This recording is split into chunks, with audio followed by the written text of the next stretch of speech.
प्रिय विद्यार्थियों, आज मैं आपको इस यूनिट की जो थर्ड यूनिट अपनी चल रही है पेपर फर्स्ट की बीएससी पार्ट सेकंड की, इस यूनिट का लास्ट चैप्टर परिक्रमण से प्राप्त ठोसों के आयतन एवं पृष्ठ, इसके बारे में जानकारी देंगे। इसके सूत्र है और इन सूत्रों से हम उनका आयतन और पृष्ठ ज्ञात कर सकते हैं, पृष्ठ का क्षेत्र ज्ञात कर सकते हैं। सबसे पहले है परिक्रमण घनाकृति का आयतन। पहले हम आयतन देखेंगे और उसके बाद पृष्ठ का क्षेत्रफल देखेंगे। तो आयतन में हमारे सूत्र है कि सबसे पहले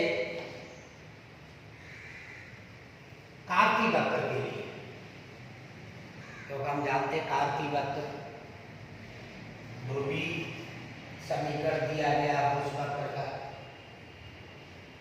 या प्राचलिक समीकरण दिया गया और इस तरह से हमारे समीकरण दी गई है। तो हम घनाकृति का आयतन परिक्रमण से कैसे ज्ञात करेंगे? कार्तीय वक्र के लिए हम देखते हैं कि यदि वक्र y बराबर fx, x अक्ष को नहीं काटे, यानी कि ये इसमें शर्त है कि y बराबर fx जो भी हमारा वो दिया गया है वक्र, वो x अक्ष को नहीं काटना है। तो वक्र पर a तथा b भुज वाले, जो x के मान है a तथा b भुज वाले बिंदुओं के मध्य यानी बीच चाप के x अक्ष के परिक्रमण, इसको किसके परिक्रमण करवा रहे हैं? x अक्ष के परिक्रमण से प्राप्त घनाकृति का आयतन क्या होता है? v = a से b पाई y² dx। देखिए y का मान दिया गया है, यहाँ पर y का मान रख देंगे। y का मान किसके पदों में दिया गया है? x के पदों में दिया गया है और इसका समाकलन कर लेते हैं तो ये हमारा x अक्ष के परिध इस वक्र का घनाकृति का आयतन आ जाएगा x अक्ष के परिध को मानने से। इसी प्रकार वक्र x = f y अक्ष को नहीं काटे, ये इसमें कंडीशन है। यहाँ y बराबर fx, x अक्ष को नहीं काटे, तो यहाँ हमारा जो वक्र है, ये जो वक्र ले रहे हैं कि x = fy, यानी कि y अक्ष को नहीं काटे, तो वक्र पर c तथा d कोटि वाले, c तथा d कोटि का मतलब है y के मान, c तथा d कोटि वाले बिंदुओं के बीच चाप के y अक्ष के परिक्रमण से प्राप्त घनाकृति का आयतन, यहाँ हम x अक्ष के परिक्रमण करवा रहे थे, इसको y अक्ष के परिक्रमण करवाने पर प्राप्त घनाकृति का आयतन क्या हो जाएगा? c से d लिमिट हो जाएगी πx² dy। यहाँ जो फलन x का मान जो दिया गया है, इस फलन से y के रूप में रखेंगे और y के रूप में रख के इसका समाकलन कर सकते हैं। समाकलन करने पर हमारा आयतन आ जाएगा। नंबर 2 है ध्रुवीय समीकरण। जब वक्र का ध्रुवीय समीकरण r = f हो, तो यह आरंभिक रेखा के परिध परिक्रमण करे तो इसे किसके परिध? आरंभिक रेखा के परिध परिक्रमण करे तो इससे जनित घनाकृति का आयतन v = a से b पाई y² d। वो आरंभिक रेखा का मतलब x अक्ष के परिध है हमारे इस तरह से। तो x अक्ष वाला हमारा सूत्र लेंगे हम। सूत्र लेने के बाद इसमें जब हम ध्रुवीय में जाते हैं तो इसमें लिमिट थीटा की, यानी थीटा की लिमिट अल्फा से बीटा पाई y² dx/d theta d theta, हमने d थीटा का ऊपर नीचे मल्टीप्लाई कर दिया और जैसे d थीटा का ऊपर नीचे मल्टीप्लाई किया तो हमारा ये थीटा में कन्वर्ट, यानी थीटा की लिमिट लगानी पड़ेगी। तो यहाँ से ये हमारा आ जाता है। अब इसमें हमें क्या x = r cos थीटा रखना है और y = आर साइन थीटा रखना है तो b बराबर आ जाएगा कि अल्फा से बीटा की लिमिट हो जाएगी पाई बाई स्क्वायर का मान आर साइन थीटा का होल स्क्वायर dx यानी d upon d theta. x का मान कितना है हमारा r cos थीटा है, r cos थीटा और इनटू d थीटा। इस तरह से हम इसका ध्रुवी वक्र के लिए भी ज्ञात कर सकते हैं। तीसरा आता है हमारा प्राचलिक समीकरण। प्राचलिक समीकरण के लिए हमारा क्या सूत्र रहेगा? नंबर 3 प्राचलिक समीकरण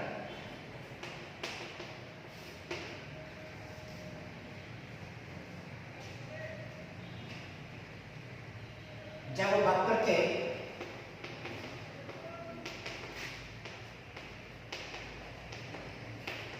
प्राचलिक समीकरण x equal to F T तथा y equal to I T के रूप में हो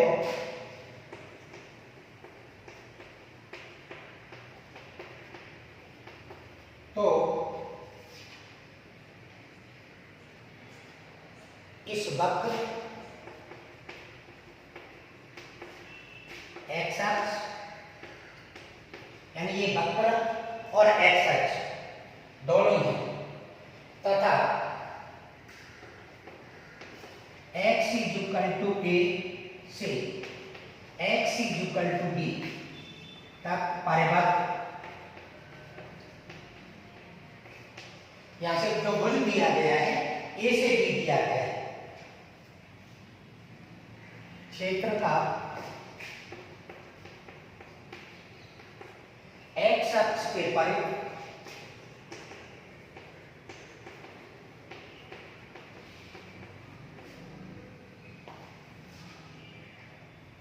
परिक्रमण से जनित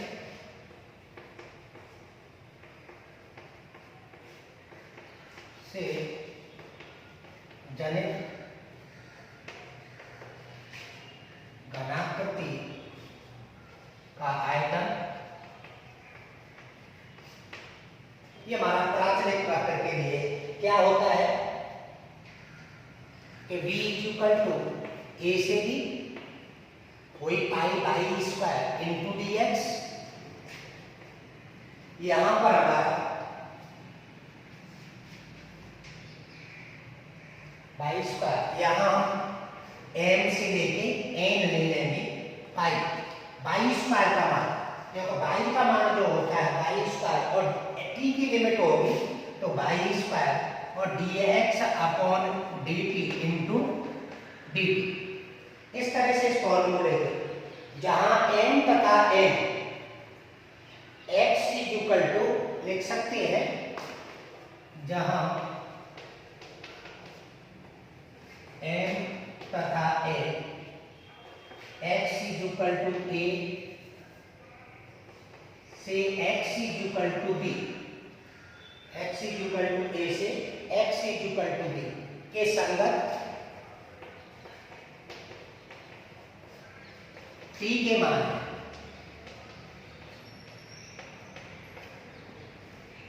ये हमारे t की लिमिट है m और n, इनके संगत है x इक्वल टू a से x इक्वल टू b, यानी x इक्वल टू a तथा x इक्वल टू b पर जो भी लिमिट t की है उसको m और n, इस तरह से हम इसका फॉर्मूला ज्ञात कर सकते हैं। इसके और भी फॉर्मूले हैं, उनको भी हम देख सकते हैं।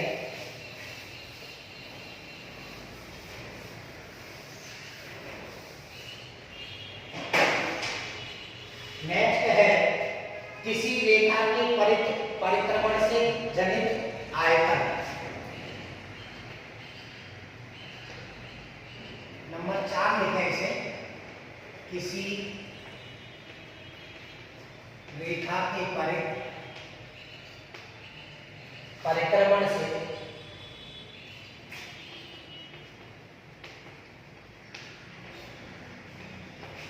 जनित आयतन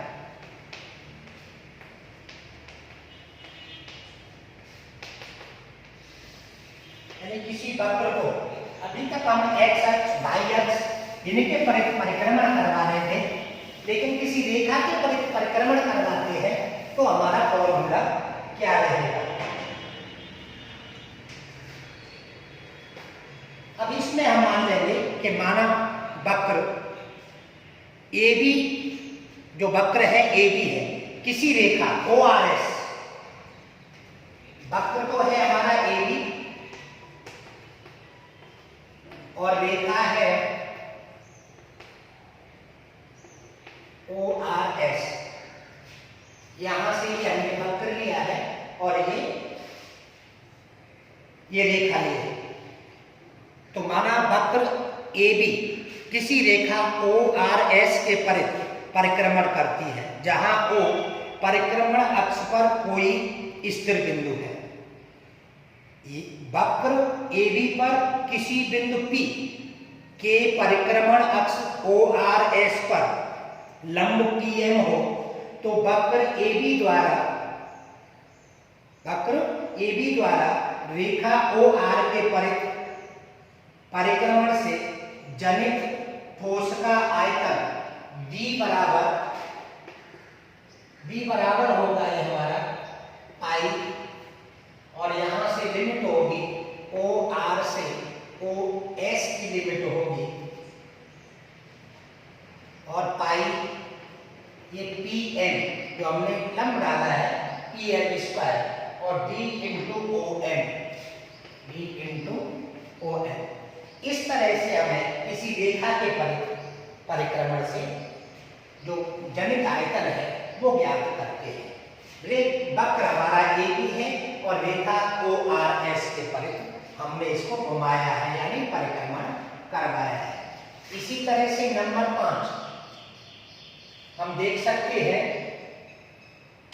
नंबर 5 लेते हैं तो बाई अक्ष के समांतर, बाई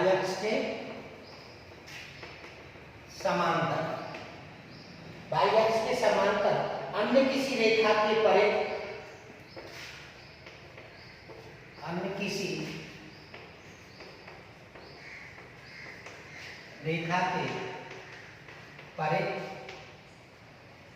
परिक्रमण से जनित आयतन, रेखा के परिक्रमण से जनित आयतन, यानी हम ये क्या ले रहे हैं, एक्स अक्ष के समांतर ले रहे हैं अन्य किसी रेखा, बाह्य अक्ष के समांतर अन्य किसी रेखा के परिक्रमण से जनित आयतन। यहां से दूसरी रेखा लेते हैं। यदि परिक्रमण अक्ष बाह्य अक्ष नहीं हो बल्कि बाह्य अक्ष के समांतर अन्य रेखा, माना x = k मान लेते हैं, तो इस रेखा के जनित परिक्रमण से घनाकृति का आयतन B बराबर होगा पाई, आगे आ जाएगा B बराबर पाई, और यहां से लिमिट होगी C से D जो बाई की, और k x - k का होल स्क्वायर इंटू dy। ये इसका इस तरह से हम, क्योंकि वक्र x = f/k किसी बिंदु x/k परिक्रमण अक्ष x = k पर लंबवत दूरी कितनी होगी, k - kx होगी। तो इस तरह से हम ले सकते हैं। नेक्स्ट है इसी का कि x अक्ष के समांतर, यहां हम कहें कि x नंबर 6 है कि x अक्ष के समांतर अन्य किसी रेखा के परिक्रमण से जनित आयतन। तो इसको हम देखते हैं। यदि परिक्रमण अक्ष x अक्ष नहीं हो बल्कि x अक्ष के समांतर अन्य रेखा y = k हो, तो इस रेखा के परिक्रमण से जनित धनाकृति का आयतन v बराबर हो जाएगा पाई a से b बाई माइनस के का होल स्क्वायर इनटू dx। इस तरह से हम इनके ज्ञात कर सकते हैं, क्योंकि वक्र y बराबर fx के किसी बिंदु x y के परिक्रमण अक्ष y माइनस के पर लंबवत दूरी कितनी होती है हमारी, y बराबर k पर लंबवत दूरी कितनी होगी, y माइनस के k होगी। इस तरह से हम ये निकाल सकते हैं। नेक्स्ट है ध्रुवीय वक्रों के परिक्रमण से घनाकृति का आयतन। ये तो हमारा ध्रुवीय समीकरण दिया गया था पहले, अब है ध्रुवीय वक्रों के परिक्रमण से 6 नंबर ये हो गए। नेक्स्ट नंबर हम लेंगे 7, और 7 नंबर पर ध्रुवीय वक्र के लिए ध्रुवीय वक्रों के परिक्रमण से घनाकृति का आयतन। ध्रुवीय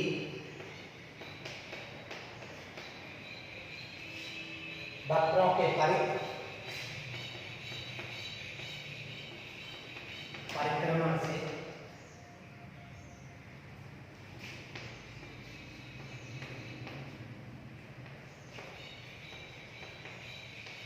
घनाकृति का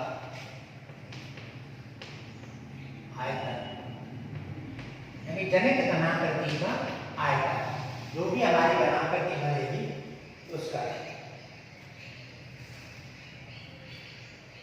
वक्र r = f थीटा, ये हमने ध्रुवीय वक्र ले लिया, पर सदिश कोण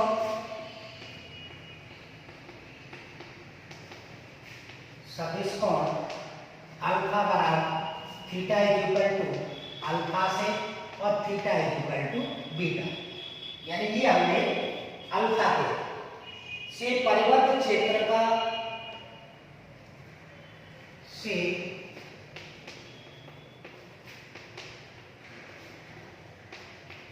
परिवर्त क्षेत्र का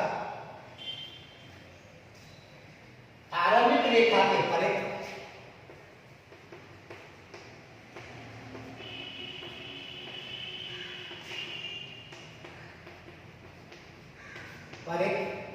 परिक्रमण से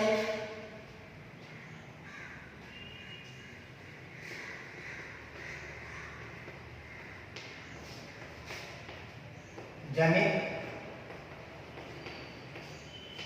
घनाकृति का आयतन, इसका फॉर्मूला होता है v = I sine of integration alpha से beta 2/3 r³ sin theta d theta. ये हमारा सूत्र होता है ध्रुवीय वक्रों के लिए। इस तरह से हम ध्रुवीय वक्रों के लिए ज्ञात कर सकते हैं। ये तो था हमारा आयतन के लिए, कुछ सूत्र हमारे क्षेत्रफल के लिए भी है। क्षेत्रफल के लिए देखें तो वो क्या क्या सूत्र हैं हमारे, इस तरह से हम उनसे कैसे निकालेंगे क्षेत्रफल।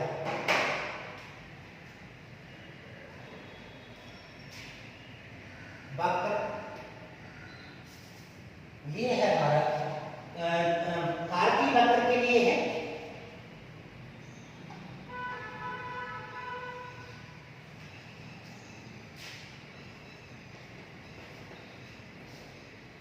कार्तीय वक्र।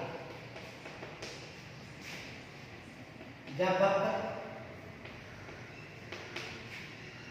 y = fx, ये हमारा y = fx कार्तीय वक्र दिया गया है कि x = a तथा x = b।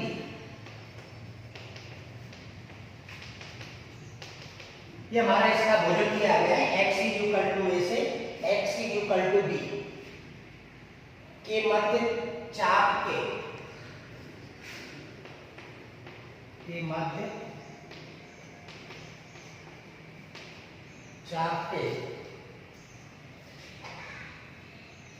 x अक्ष के परित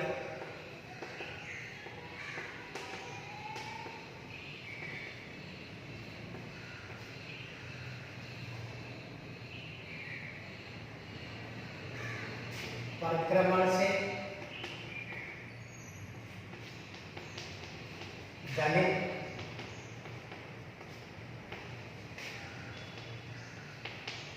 घनाकृति का आयतन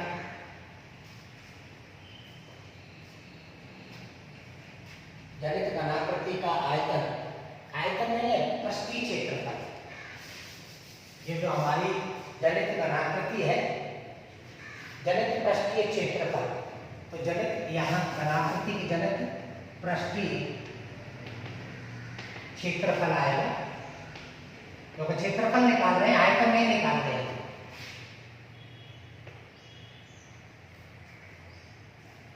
क्षेत्रफल S बराबर साइन ऑफ इंटीग्रेशन a से b 2 पाई बाई और इंटू ds लिख सकते हैं इसको, ds बराबर, क्योंकि लिमिट में x की लग रही है तो 2 pi by ds upon dx करेंगे और इंटू dx, इस रूप में हम इसको लिख सकते हैं। तो ये हमारा वक्र y इक्वल टू fx के लिए, यदि वक्र x इक्वल टू fy तो हमारी OPX equal y equal to c से y इक्वल टू d के मध्य y अक्ष के परिक्रमण से जनित पृष्ठीय क्षेत्रफल वो क्या हो जाएगा हमारा S बराबर c से d की लिमिट लगेगी 2 पाई x होगा, ds आ जाएगा और c से d की लिमिट लगा के 2 पाई x करके और ds अपॉन dy कर देंगे और इंटू, क्योंकि c से d की लिमिट हमारी y के रूप में है, तो इस तरह से हम ये y के लिए कर सकते हैं।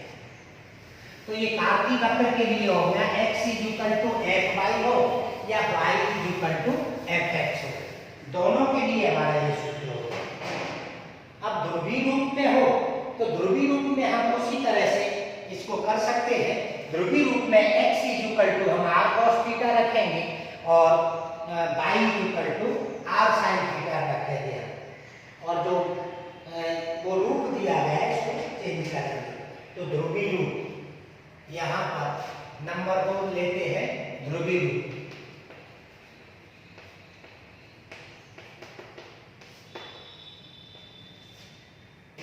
यदि वक्र का ध्रुवीय रूप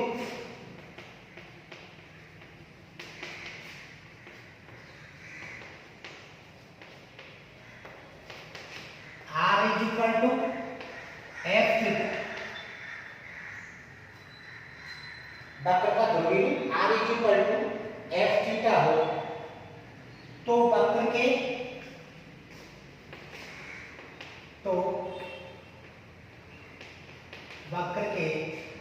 थीटा इक्वल टू अल्फा से थीटा इक्वल टू बीटा, यहाँ ये लिमिट हम थीटा की जो लेंगे, थीटा इक्वल टू अल्फा से थीटा इक्वल टू बीटा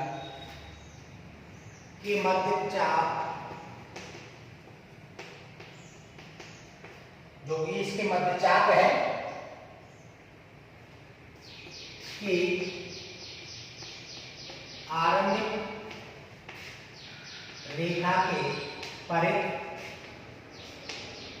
अब आरंभिक रेखा के परित परिक्रमण से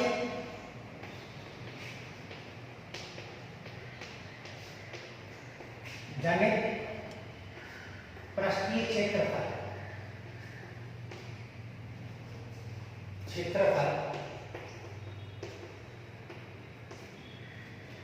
क्या होगा, इसका फॉर्मूला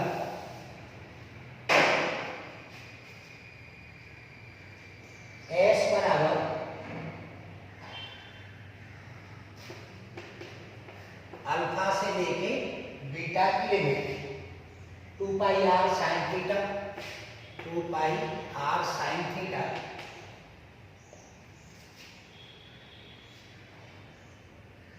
और ये आ जाएगा रूट में आर स्क्वायर प्लस के D R upon D theta का whole square into D theta. यहाँ जो मान आया है वही सेम वही है कि यहाँ पर हमने D S upon D theta किया है, तो D S upon D theta का मान हमारा ध्रुवीय रूप में ये होता है, ये 2 और ये बाई हो गया, 2 पाई बाई हो गया, और इसको D S upon D theta का मान आर स्क्वायर प्लस के D R upon D theta का होल स्क्वायर हो जाता है। इसी तरह से नंबर 3 ध्रुवीय वक्र ध्रुवीय रूप में हो गया।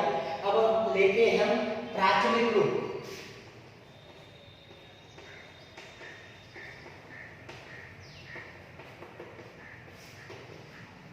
x equal to F T वक्र दिया गया है तथा y equal to five T, ये हमारा ध्रुवीय वक्र दिया गया है, वो प्राचलिक वक्र। यदि वक्र प्राचलिक रूप x equal to F T तथा y equal to five T में हो तो प्राचल T1 तथा T2 के मध्य चाप द्वारा x अक्ष के परिक्रमण से जनित पृष्ठीय क्षेत्रफल S बराबर होगा T1 से T2 की लिमिट हो जाएगी 2 पाई x रूट में dx अपॉन dt का होल स्क्वायर प्लस के dy अपॉन dt का होल स्क्वायर और इनटू dt है।